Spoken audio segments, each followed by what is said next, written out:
Cottington, Nisjayacha, Shulatsanstachi. I'm saying thank you, good people. Thank you, friends, for inviting me here today. I'm happy to come here today and share some stories with you. I am a storyteller. I'm from the lower Elwha Nuxcleum people, the Clallam people. The English speakers couldn't say our name. Our real name is Nuxcleum. They call us Clallam. Nuxcleum has a meaning. It means strong people, so I come from the strong people. I'm going to be talking about that way a lot today, and I realize that a lot of people don't talk that way, that I come from a people, I come from a place, and I always reference those things. So for Native people, that's part of our identity, part of our way of speaking is my people and my land, our place, our Elwha River.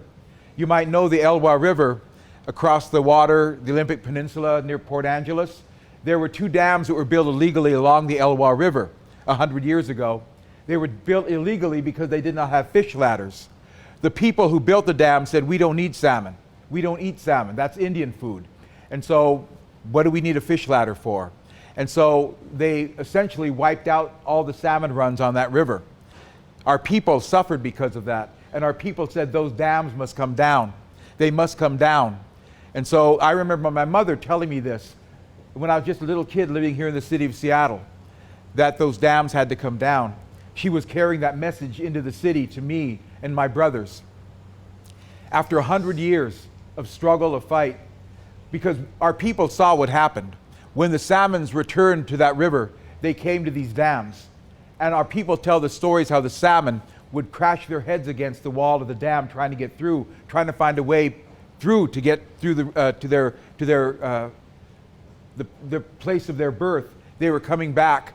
They were crashing their heads against the dam. They said the river was full of blood, of the salmon blood. Our people tried to lift up salmon and carry them around the dam, but there's only so many people and so many salmon. And so essentially those salmon runs were wiped out. So the people fought against those dams, and they were told constantly, you cannot take down 2 dams like this along a river. It's never been done in the world intentionally, where people have built and then dismantled dams like this. But after 100 years, you might know about 5 years ago, those dams came down. They were brought down. And our people were overjoyed because this was not about economics. It was not about providing power for the businesses in the whole community. It was about saving the river, saving the salmon, saving the people that live along that river. And so my people then are called the strong people. And we carry that name because we're not just strong in our physical being, we're not just strong in our intelligence, we're strong as a community. We're strong spiritually to bring each other together to make those kind of things happen. So I am a storyteller. How many of you in here are storytellers? Can you raise your hand, please? All right, good. How many of you in here are human beings? Raise your hand. All right, which means you are a storyteller. We human beings are storytellers. We all tell stories. But my teacher, one of my teachers, I had to go back and learn so many of these things, said that there are 2 kinds of stories. One is called the long time ago story, the kind of stories I'm going to share with you today. The long time ago story, the mythic story, the legend, the story that comes from a time we can't even give it a time. We can't even maybe tell when it originally started, but it's so long ago that it's a different kind of a story. The long time ago story. And then he said, and there's another kind of a story called the remember when story. Remember when. Like, you remember when the Seahawks won the Super Bowl a few years ago? Probably some of you might not remember, but we can talk about that. We can talk about what that means and what that means today. And so the long time ago story and the remember when story. As human beings, we love to share our remember when stories, to connect with other people through our stories, but sometimes we forget part of our humanity, part of our whole being is shaped by the long time ago stories. The stories that we don't question. We heard as children, we heard as we grew up, and we just absorb those stories into our being. And they help us identify the world and how we live in the world. So sometimes we call this traditional storytelling. I'm telling the stories that were told way before me, countless generations before me. And I'm just going to tell you the story, because this story is going to allow us to have some conversations about what storytelling does. Historically, storytelling was the primary way of people recording history, telling the values, the morals, the beliefs of a culture. They would encode them into the stories. And so the stories were kept passed on generation after generation after generation. So this story is a story I learned from a native storyteller. His name is Gene Tagaban. And Gene is a Tlingit Indian man from up in Alaska area. His family's from there. And he heard this story in a gathering in California from a storyteller from Oklahoma. So this story has been traveling and has come all the way here to Seattle. And now I'm going to give it to you. And if you remember this story and want to share it, then it will travel with you. That's how it works. Because you carry the story in your heart and you pass it on to other people. But this story, the first thing I was taught as I was being told the skills of being a storyteller, storytelling is teaching. Storytelling is teaching. In telling you this story, I'm trying to teach you something. But again, my job as a storyteller is not to explain all that, it's just to tell you the story. You have to figure out what it means. So, a long time ago, in a village not far from here, the animals had a big problem. The animals had a really big problem. It was a terrible problem that affected each and every one of them. And they didn't know what to do about this problem. They all thought about it, they all talked about it, they all wondered about it, but nobody could solve the problem. Well, the animals know, as we should know. If you have a big problem that one person cannot solve, is what you do is you go to the big house. Maybe about the size of this room right here, the big house in the middle of the village. In the middle of the big house is always a fire. And so everyone goes to the big house, they sit around the fire in a big circle, they start talking about the problem, when from outside the house they hear, everyone talks about this problem, everyone has a chance to stand up and talk. They make a big circle, it's called a talking circle. Every person gets a chance to stand up and talk about that problem. It takes a long time. This here is about the size of a village. Right now, these numbers of us here today, if we were all going to have a chance to speak, it could take days to do it. But this is how you solve a big problem. Every idea has to be heard, every idea has to be considered. So the animals know this. They go to the big house, they start talking about the problem, when from outside the house they hear, whoa, whoa, yo, whoa, whoa, whoa, yo. The animals say, what's up? Who's making all that noise outside the house? And the animals go outside. And standing outside the house is Little Rabbit. He has his drum, he's singing and playing really loud. Whoa, whoa, yo, whoa, whoa, whoa, yo. The animals say, Little Rabbit, we're having a big meeting in the house, it's really important. Little Rabbit, you're making too much noise. You got to be quiet until the meeting is over. And so the animals go back into the house. They sit around the fire in the big circle. They start talking about the problem. When from outside the house they hear, whoa, whoa, yo, whoa, whoa, whoa, yo. The animals say, what is up with that little rabbit? He's still outside making noise. Somebody make that rabbit be quiet. Bear, I'll take care of the rabbit. I know what to do. And Bear goes outside and says, Little Rabbit, we told you to be quiet. We're having this big meeting. You're making too much noise. And Little Rabbit is listening to Bear talk. And when Bear is done talking, Little Rabbit goes, whoa, whoa, yo, whoa, whoa, whoa, yo. So Bear reaches over and grabs one of Rabbit's arms and pulls it off. You'll get your arm back when the meeting is over. Now you be quiet, Little Rabbit. Goes back into the house, took care of that rabbit. He only has one arm and he can't play his drum and he can't bother us now. So the animals start the meeting again. When from outside the house they hear, whoa, whoa, yo, whoa, whoa, whoa, yo. Little Rabbit's holding the drum between his legs, still playing and singing really loud. The animals are getting more upset. He's still out there doing it. Somebody make him be quiet. Wolf, I will take care of the rabbit. And Wolf goes outside and said, Little Rabbit, you're still making all this noise, but Little Rabbit keep playing the drum like this. So Wolf reaches over, grabs Rabbit's other arm and pulls it off. You'll get this arm back when the meeting is over. Now you be quiet, Little Rabbit. Goes back into the house, took care of the rabbit. No arms, can't play his drum and he can't bother us now. So the animals start the meeting again. When from outside the house they hear, whoa, whoa, yo, whoa, whoa, whoa, yo. Little Rabbit stomping his foot, making noise, and now the animal's getting angry. He's still out there making noise. Somebody do something, make him be quiet. Coyote, I'll take care of the rabbit. Coyote goes outside, says, little rabbit, you're still making noise, you gotta be quiet. But little rabbit still stomping his foot like this. So Coyote reaches over, grabs one rabbit's legs and pulls it off. You'll get your leg back when the meeting is over. Now you be quiet, little rabbit. Goes back into the house, took care of the rabbit. One leg, no arms, can't bother us now. So they start the meeting again. When from outside the house they hear, whoa, whoa, yo, whoa, whoa, whoa, yo. Little rabbit's hopping around on one leg, singing really loud, and other animals are very angry.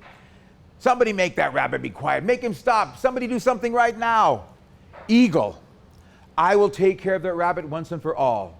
And Eagle goes outside and says, little rabbit. But little rabbit is hopping around on one leg, singing really loud. So Eagle reaches over, grabs rabbit's head, and pulls it off. You'll get your head back when the meeting is over. Now you be quiet, little rabbit. Goes back into the house, took care of that rabbit. No head, no arms, one leg, can't bother us now. So the animals start the meeting again. When from outside the house, they hear this little noise. Whoa, whoa, yo, whoa, whoa, whoa, yo. And then the animals realize something. They realized that song was coming from Rabbit's heart. That was a song in his heart to sing. And so the animals realized everything they did to that little rabbit was wrong. Everything they did was wrong. Because if something comes from someone's heart, there's nothing you can do to stop it. In fact, if you're their friend, you should be helping them. So the animal felt really bad. Everything they did was wrong. They went back outside, and Eagle put back Rabbit's head. Bear and Wolf put back Rabbit's arms.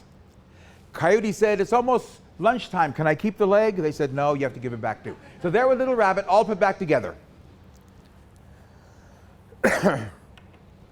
He got his drum, and he taught the animals a song, and they sang it with him. It's a gambling song, because little Rabbit is obviously a gambler.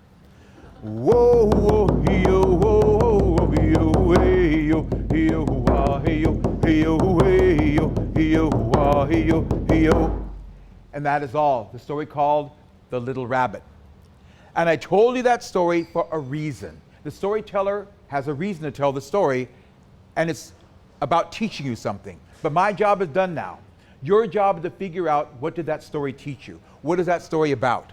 And I ask everyone, children, adults, elders, to participate in this part of the process I present. Is that the idea of, what is this story teaching then? What is this story about? Now, stories speak a different language. In this story, so many strange things happen, so many weird things happen, so many impossible things happen, that our modern mind dismisses it and says, well, none of that's true, so that story makes no sense, and so therefore, maybe I enjoyed it, but it has no meaning to me. But these stories, I really believe, come from the same place that dreams come from. They come in here. They come from here. They come from the place of dreams. And they speak the same dream language, story and dream language. And I know, for me, and I'm going to ask, how many of you have ever had a dream, and the next morning you woke up and said, what the heck was that about? You knew the dream was speaking to you, but your brain couldn't figure it out. And if you thought about it, talked about it, wondered about it, one day you said, I understand what the dream is teaching me. These stories are the same way. The most powerful aspect of storytelling that we don't do today is you must carry this story in your heart. You must know this story so well that you can tell it yourself. And in the old days, before reading and writing, that's what we all did. We carried stories in our heart. We carried dozens and hundreds of stories in our hearts. Our elders could tell stories for days and days and days because they knew so many stories. Within these stories, then, are different ways of teaching, different ways of understanding. So I'm going to share with you a couple things children have told me about this story. As they hear this story, they love this story, because any story where little animals being torn apart like in a cartoon, they're really into, wow, what's going to happen here? They're wondering what's happening. And maybe some of you were too. But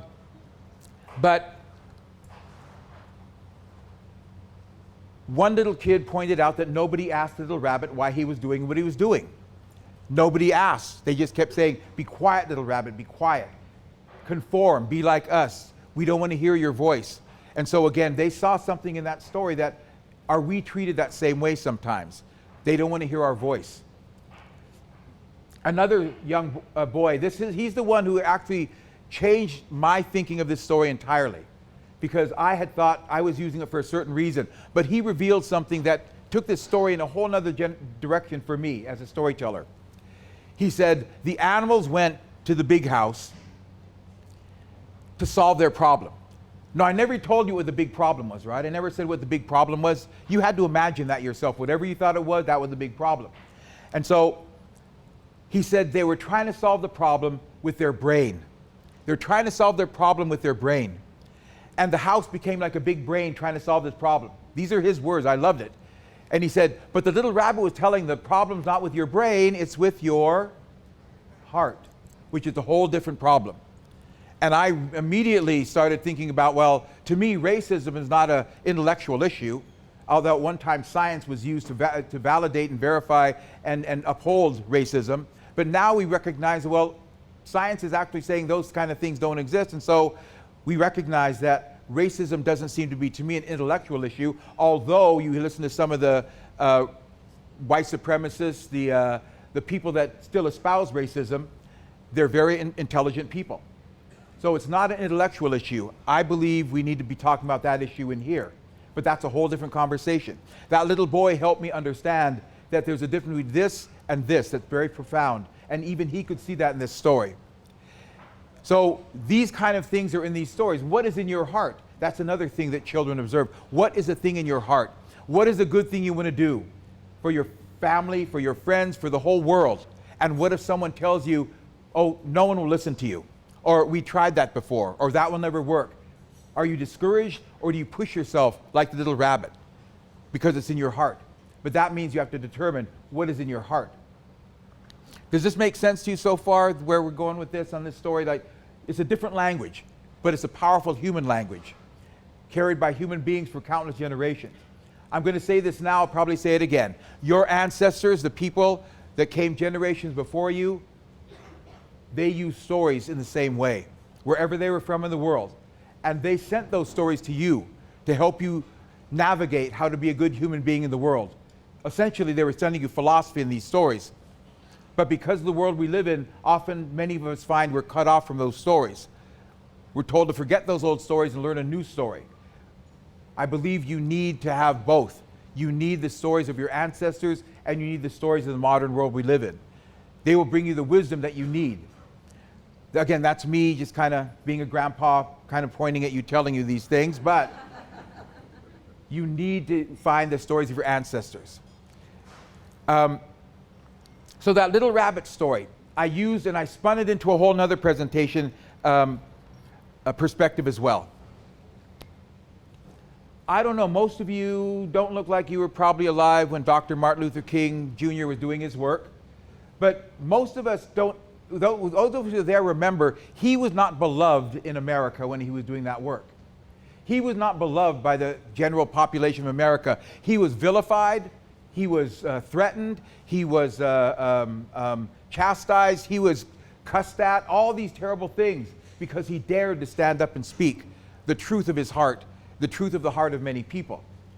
No one was saying way back in the 60s that, oh, we're going to make a special day just for you on your birthday.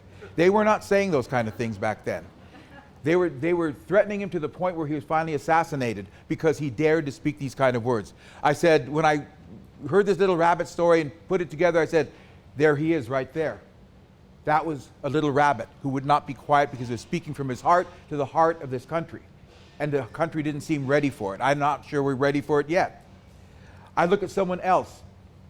Actually, the first time this struck me, just a few blocks from here, a couple years ago, Bernie Sanders came to speak to the city in his campaign to get the nomination for the Democratic Party, I believe, for the president. He came here, and just at the Westlake Center, he was speaking, and two women, African-American women, jumped up and grabbed the microphone from him.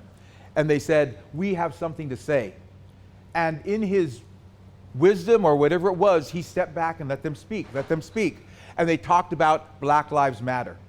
How this country every 4 years has an exercise to elect its president, and we have all these debates, but one debate we never have is why are African American men, women, and children still being gunned down in the streets of America by the police, and no one's talking about that. And people, again, they were vilified. I remember all the postings I saw on Facebook and all over. How dare they stand up and do this? How can they take over this? This is supposed to be his time. Whatever it was, they were not praised. They were attacked. But my first thought was, there is a little rabbit. There's a little rabbit right there. And then, again, this is my own political position, my own cultural position on this. There's a former quarterback for the San Francisco 49ers. His name is Colin Kaepernick. Do you remember what he did? During the national anthem, he would not stand, and instead he took a knee. He said, I can't stand for this anthem while my people are suffering like this. And I'm going to make a protest by just not doing anything but taking a knee. Was he beloved for that? Not at all. In fact, the tragedy, I believe, but he understood this. He probably knew, I'm sure he knew, he would never play football again professionally. He knew that. But he was willing to make that sacrifice for something greater than his paycheck. And I said, there's a little rabbit again. And a couple years ago in South Dakota, many Native people came together in the middle of winter, a very hard winter, to make a camp to protest a pipeline going across their land. If that pipeline breaks and ruptures, which they oftentimes do, it'll pollute the water underneath the surface, and it would damage the water for everyone. They decided to stand up with no weapons. They espoused often that it was a nonviolent movement, that they were going to stand up against the oil company and the government supporting them, and they were attacked by police dogs, rubber bullets, tear gas, water hoses in the middle of winter. Again, the little rabbit was right there. So that story taught me so many things that I can try to now help understand what's going on in those processes. We have little rabbits, and at some point maybe you might be challenged to be that little rabbit. There is a Hebrew proverb I learned a long time ago. I try to live it whenever I can. It says, when the situation calls for a righteous person and there's no righteous person around, be a righteous person. And I still try to live by that. It's a challenge. But you try to take those kind of things, that ancient wisdom, and try to apply it to your modern life. So that's what I do with stories then. I take a story and I try to help us understand there's more in the story than we might imagine, because we haven't been taught in a storytelling traditional way that this is knowledge and wisdom being given to you. You are receiving a gift when a storyteller tells you a story. So I don't wear a watch because I'm an artist and a storyteller. I have to have someone tell me how I'm doing in time. Doing okay? All right. Can you imagine a place and a time when there were no clocks, when there were no measures of exact time that we have now? That was most of human history. I oftentimes, like I was there most of human history. No, I wasn't, okay? I admit that, all right? But I do listen to the voices of old people who remember a time when they were told by their old people that this is how the world used to be. And some of us carry those traditions. We live in a modernist world. And I use that term a lot because I'm an artist and I understand what modernism means in art. And I use that term a lot because I try to do traditional native art, old designs that were done countless generations ago. And I'm confronted with a world that says, but you must modernize them. You bring them to a new place. And that to me is oftentimes a struggle, tradition versus modernism. Because modernism, by its very nature, by its very structure, says we cannot accept what's old. Whatever is old is not as good as what's new. And I just started reading yesterday a graphic novel about the Communist Manifesto written by Karl Marx and Engels, and the idea of thesis, antithesis, and synthesis. And that's part of their logic in figuring out how they describe how communism is an outcome of the failures of capitalism. But again, they're looking at the idea that these ideas, first you have the idea, then you have an opposite idea. You look at both of them and find the best parts, and you put them together, and you come up with a new idea, the synthesis. And that's the way that Western world views the world and how things progress. Native people look at nature around them, and that becomes their measure of how the world changes. Not us people. We are not the center of the world. We're not the center of the universe. We need to look at nature itself and how does it operate and how do we live within that. So the idea of communism and capitalism and all those new economics. I went to Nicaragua many years ago. You might not remember this. Again, some of you appear pretty young to me. But In the late 80s, the Nicaraguan government, the Nicaraguan people elected a government. It was a Marxist communist government, and the United States says, how dare they elect a government that we don't approve of, especially a Marxist communist government, and so they were threatening to invade Nicaragua. I was asked with several other people to go to Nicaragua as a peace delegation. The feeling was, if there are enough peace delegations from all around the world traveling around Nicaragua, the United States would be more hesitant to bomb and attack Nicaragua.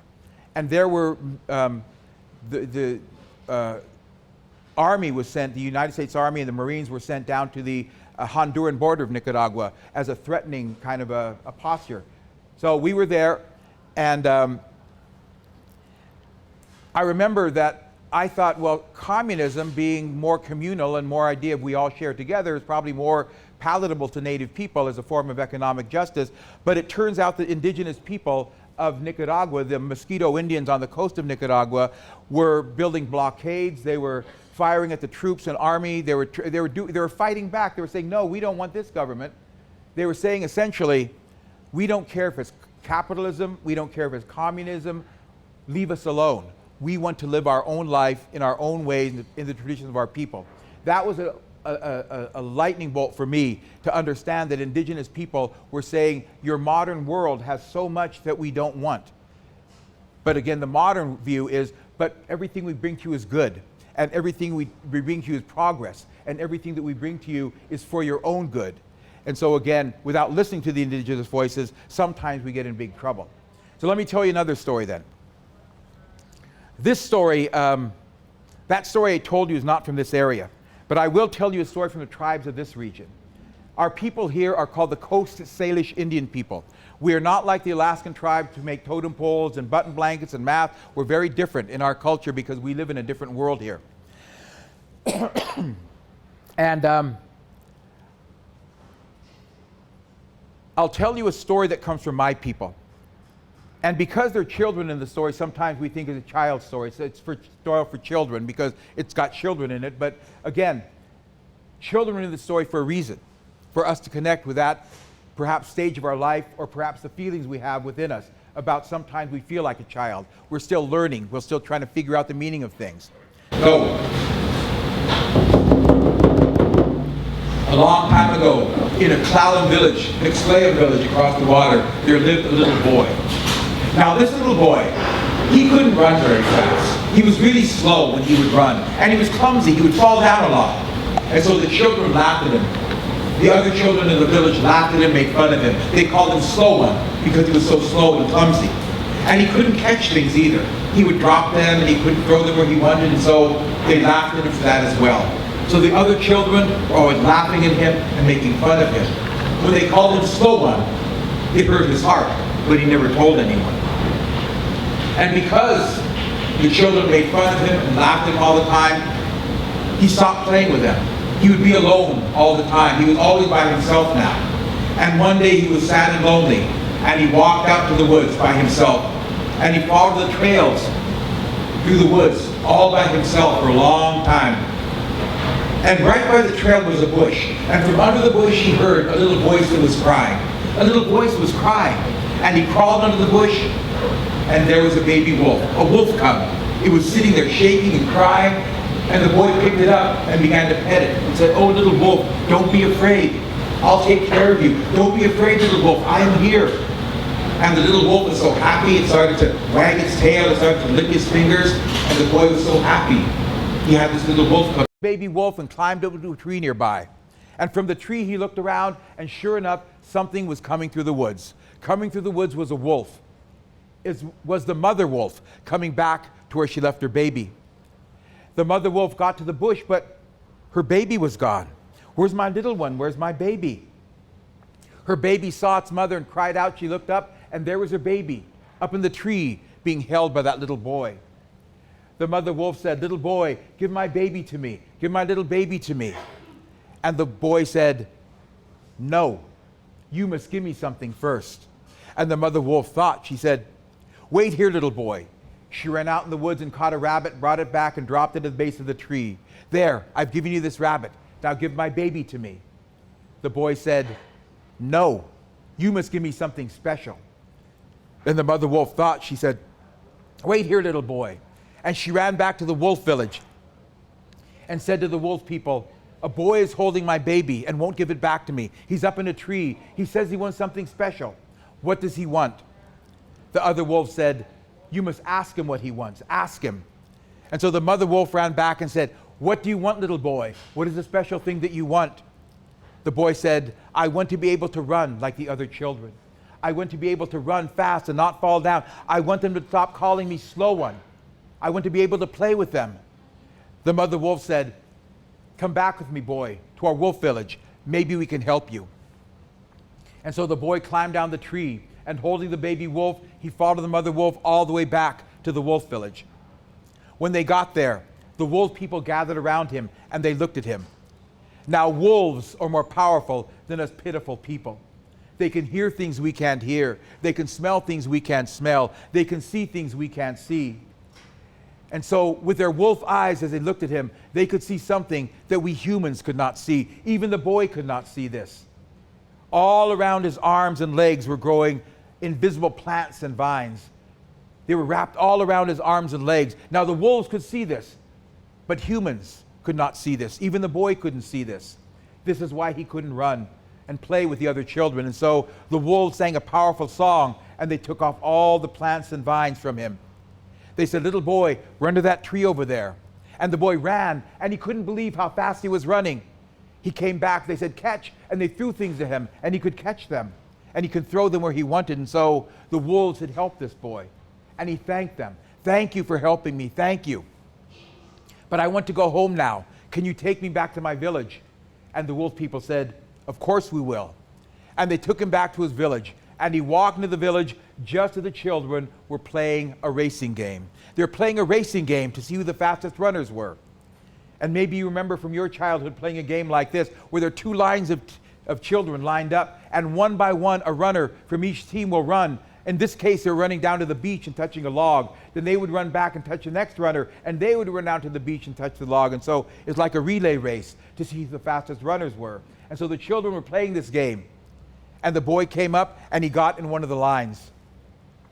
The children in that line turned around and said, hey, get out of here. We don't want you on our team. Go on. But he didn't say anything, just kept moving up, waiting his turn. They were yelling at him, go on, we don't want you on our team. You're going to make us lose. Get out of here. But he didn't say anything, just kept moving up, waiting his turn. The children on the other team, they saw him, and they were laughing. Oh, look, slow one's on their team. He's going to fall down and cry. We're going to win now. But he didn't say anything, just kept moving up, waiting his turn. Finally, it was his turn, and he was the last runner on his team. And the other team, their last runner, was already down on the beach touching that log, and so there was no way he could win. But he ran as hard and as fast as he could. They say he ran faster than a deer, and he ran and he touched that log, and he ran as fastest and as hardest, and he just barely beat the runner on the other team. But he won the game for his team. And the children, they were amazed. They said, wait a minute, how can this happen? You're slow and you can't run. How can you run fast now? The boy explained how the wolf people had helped him, how they had removed the invisible plants and vines from his legs, how he could run and play with them now. And the children said, then we will no longer call you slow one. We'll give you a new name now. Your new name will be Little Wolf Brother. And that is all the story my people call The Boy and the Wolves.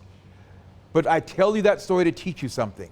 Now, one thing that happens is because we live in this world we live in today, this modernist world, we immediately allow our brain to jump in and start to analyze the story, which it likes to do, that's what it does. But I tell people, if you leave it just to your brain will tear the story apart. That could never happen. That's not true. I don't believe that part. That will happen. Your brain will tear a story apart until it loses its power. So I'm asking you to respond from your heart as to what you think this story is about. Your brain will help you figure out the words you need to say, but what is the feelings in this story? When I tell this story to children, one of my favorite parts is when, and maybe you felt this too, when the mother wolf said, little boy, give my baby to me. What did the boy say? No, you must give me something first. And when I say that part, the children's eyes get big. They go, what? He can't say that. You can't. They know that's wrong, but something's happening here. They're trying to figure out, why did he say no to the mother wolf? Why was he saying no? And how did you feel when that happened? Can you turn to someone next to you or around you? So, why did the boy say no? And what was your feeling when you heard that part of the story? Did you have a feeling? Why was he saying no to the mother wolf? I will not give your baby to you. What was the point of that story? Go ahead and talk for just a few seconds. Why do you think he said no? And what was your feeling you had when that happened in that part of the story? One thing you learn about storytelling. Again, when I asked children that same question, why was she nice? They said because she knew something was wrong. And maybe she could see those vines and she knew something was wrong. And maybe rather than being threatened by the boy, she said, I need to help him. He's asking for help. And so again, they talk about that. There's one part of the story that I wondered about for a long time. See, storytellers, we got to figure these stories out for ourselves. What I believe the story means is only me. I'm Roger. I've lived my life in a certain way. I have a certain education. So I see the story through my eyes. But you have different experiences. You have had different things in your life that will help you see the story through your eyes. And so we're all going to see the story differently. And we all might explain it differently. But that is fine. Modern education is geared towards making sure we all know the same thing. That's why we have tests. We have to get the right answer. Whereas storytelling teaching, which it is teaching, is what did you learn? Tell me what you learned in this story. That allows every person to have their own unique perspective, their own unique voice in explaining the story. The one thing that was interesting to me in this story, the invisible plants. The invisible plants. Our brain will tell us there's no such thing as invisible plants. And so therefore, what's the point of that part of the story? What's the point of the whole story if that doesn't make sense? And so I want you to think metaphorically. Metaphorically. What do you believe the invisible plants might symbolize? So go ahead and talk about that for a few seconds, all right? The invisible plants in the story, what might they be a metaphor for? What might be the meaning of those invisible plants? Go ahead. Everybody needs a hand drum, especially public speakers. You need a hand drum to get the audience back. All right, I'm just going to ask this. Usually it's what I do with the students in the school. I'm going to ask this group here. Anybody got a thought? What do those invisible plants mean? How would you explain that? You're limiting beliefs. Limiting beliefs. Interesting, because that's how I see it too. Anybody else got another thought about them?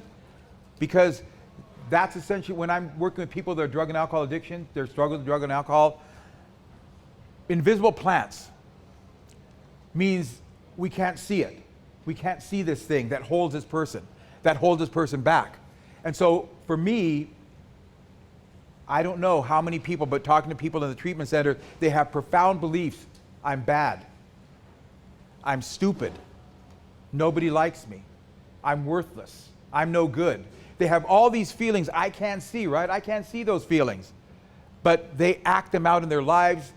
They hold them as powerfully as those invisible plants were holding the boy. How do you remove those invisible plants? Those feelings of I'm powerless and I can't change, I'm worthless, I'm no good, nobody likes me. How do you help that person deal with that? I ask children, as I tell this story, you talk about this concept in the story, the invisible plants.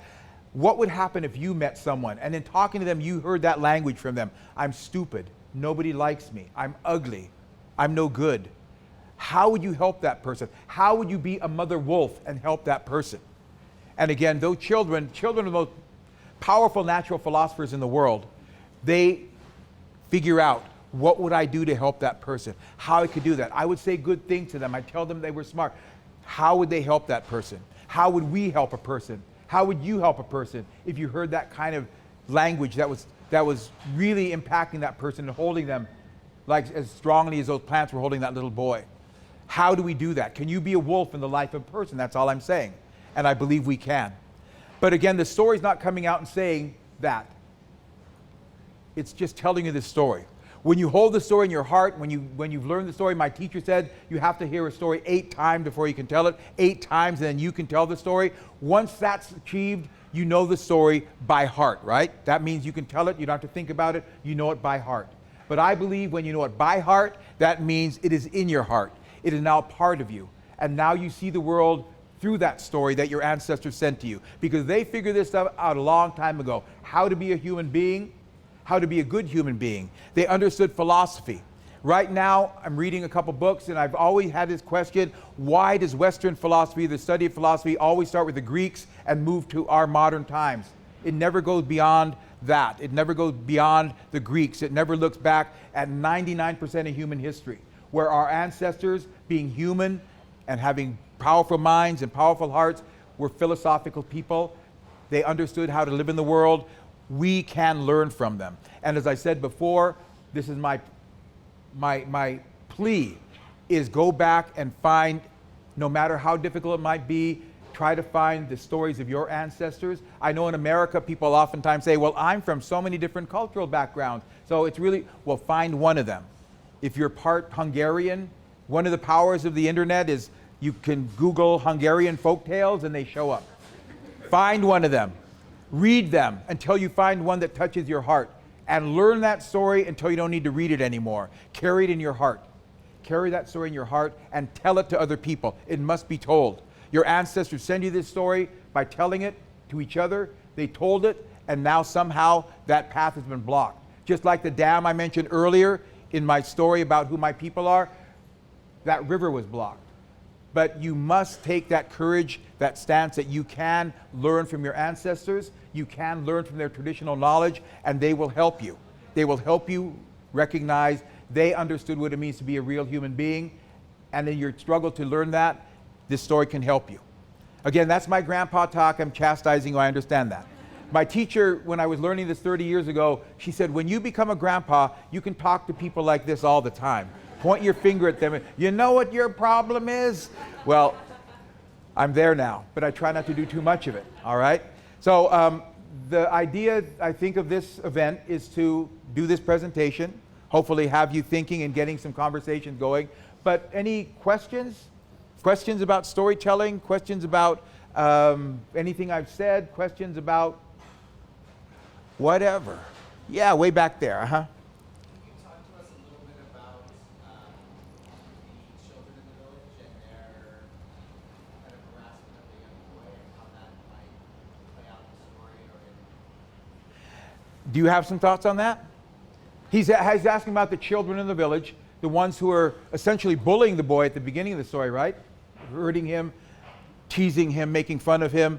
And then at the end of the story, something happens. And what do you think about that? Well, my initial thought is that those lines or those children's words, when you tell somebody something and they're young and impressionable or they're vulnerable at any age, whether it's you're no good or you're an addict or you're too slow or you're too feminine or too masculine or too this or too that, those lines grow around us daily. As we grow, and the next thing you know, we're out on our own and supposed to be these functioning adults wrapped in invisible lines that bind us. Okay. The powerful thing of this story is you recognize, of course, the boy changed. He transformed in the story.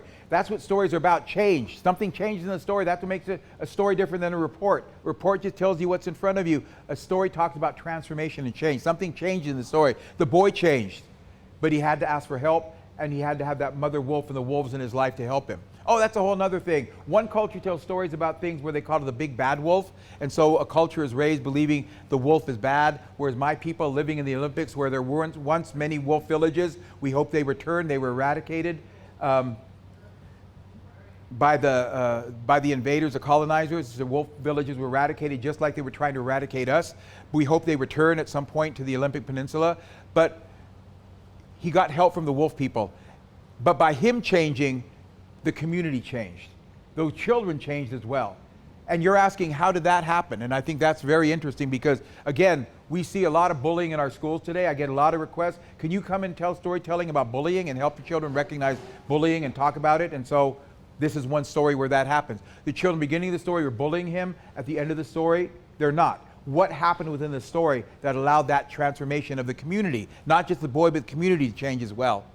And so again, thank you for pointing that out. Those children changed as well. So stories about transformation. So that's not the way that I saw the story, actually. Okay, good. Go ahead. The way that I saw it was that the boy felt like he needed to change to be accepted by the community, and the community did not feel that it needed to change to accept him,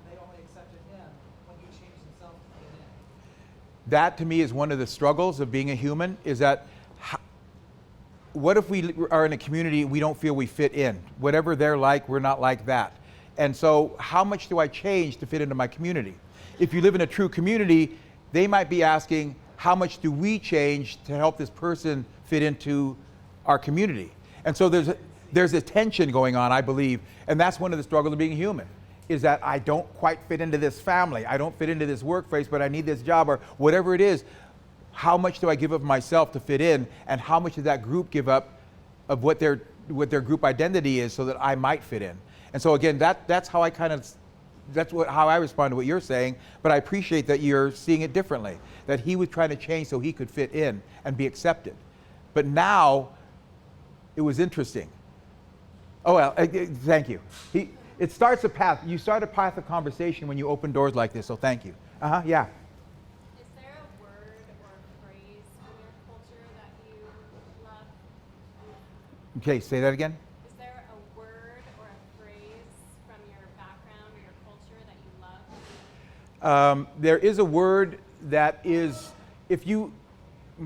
when you look at the struggles of Native people, trying to keep our traditional beliefs alive, trying to keep our cultural identity alive, all these kind of things that we have not given up in 500 years of invasion and colonization, we're still Native, we're still struggling to keep this alive. One of my teachers, his name was Bruce Miller from Skokomish, said that we have a word that describes this. It's called spalach. And spalach means the overturning of the canoe. Because we're canoe people here, we build a lot of our metaphors and analogies and meanings around that idea of the water in the canoes. And he said, so spalach means the canoe of our culture was hit by a big wave, the invasion. He didn't say that, but it was hit by a big wave and capsized. Many people were drowned, many people were lost. But those of us who survived and are still alive are trying to get that canoe right again so it can continue its journey. And so in that one word, you have encapsulated 500 years of struggle. And for me then, it also helped people understand that we're in a time of struggle for Native people, and not just because of economics, not just because of politics, but our very cultural, traditional view of the world. And so that word to me helps me explain at one level what I'm trying to do. By keeping these stories alive, I want to get that canoe right again, continue its journey. Thank you. I think one more question. Okay, one more question? Yeah, okay, yeah, go ahead. There's one behind you. Hmm? There's one behind you. Sorry. One behind me, okay, yeah. What advice would you give to someone, this is a room full of creatives, that's wanting to tell stories about Native American culture? What advice would you give to someone who's wanting to do that? What advice would I give to creative people who want to talk about Native American culture? One, you got to kind of find a Native American to talk with, all right, okay? Yeah, you just got to do it. Sorry, can't get it out of a book, all right? A few years ago, the Makah people, who are up in Nia Bay at the coast of the United States, tip of the United States, the contiguous United States, they wanted to whale again, to exercise their cultural right, guaranteed by treaty, to go whaling. And they were going to go, after almost 100 years of not whaling, they were going to go out and get a whale. And they were attacked by various environmental groups, previous allies who said, you can't do that, you're not supposed to kill whale. And we understand all that rationale. But the deep cultural part of this is the Makah people have many, many mythic stories that explain their relationship with the whale and how that gift is understood by the whale as well.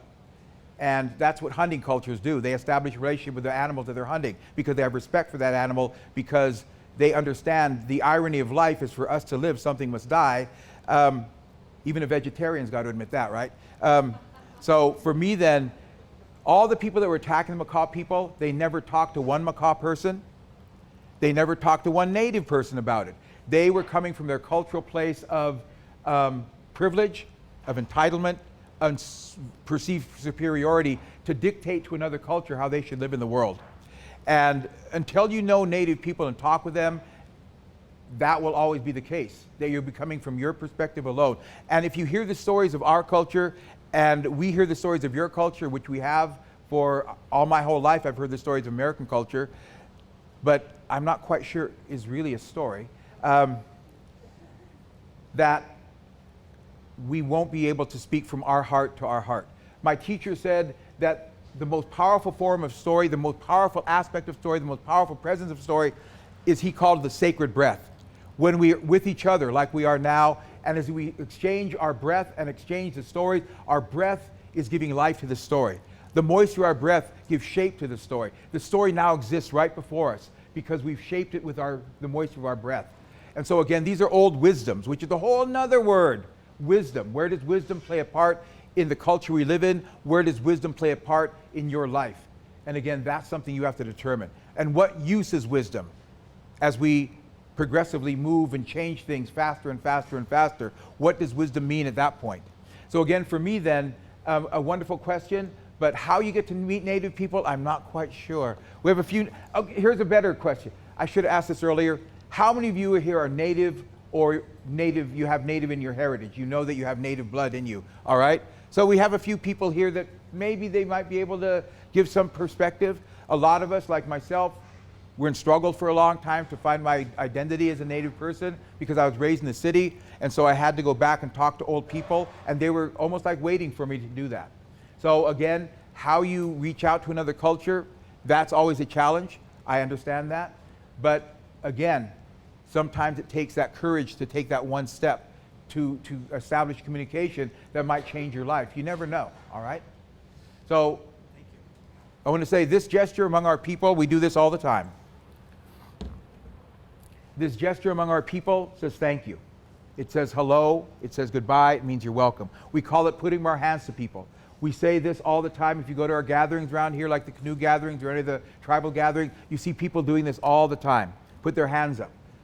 My teacher said, this gesture means you lift me up, you lift me up, you lift up my heart, you make me happy. That's one symbolic meaning of this gesture. Another symbolic meaning of this gesture, if you look at the cedar trees around us, the cedar tree is the great gift giver, gives life to everyone, gives the means of life to everyone. If you look at the top of the cedar tree, its branches are like this. Another of my teachers said, the cedar tree is giving thanks every day. You must give thanks every day like the cedar tree. We must give thanks every day. So I want to put my hands up to all of you and say thank you, Kaepernick, for inviting me to your wonderful event. Thank you for letting me share these stories with you. Thank you for sharing your thoughts about the stories. And I look forward to seeing you again sometime. So in the language of my people, Kaepernick, Nischayacha. Thank you, my friends. Kaepernick, Nischayacha. Thank you very much.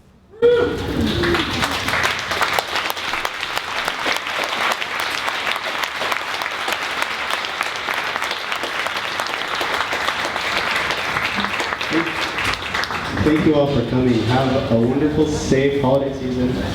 Look forward to seeing you in January. We'll be back on the 18th of January down in South Park.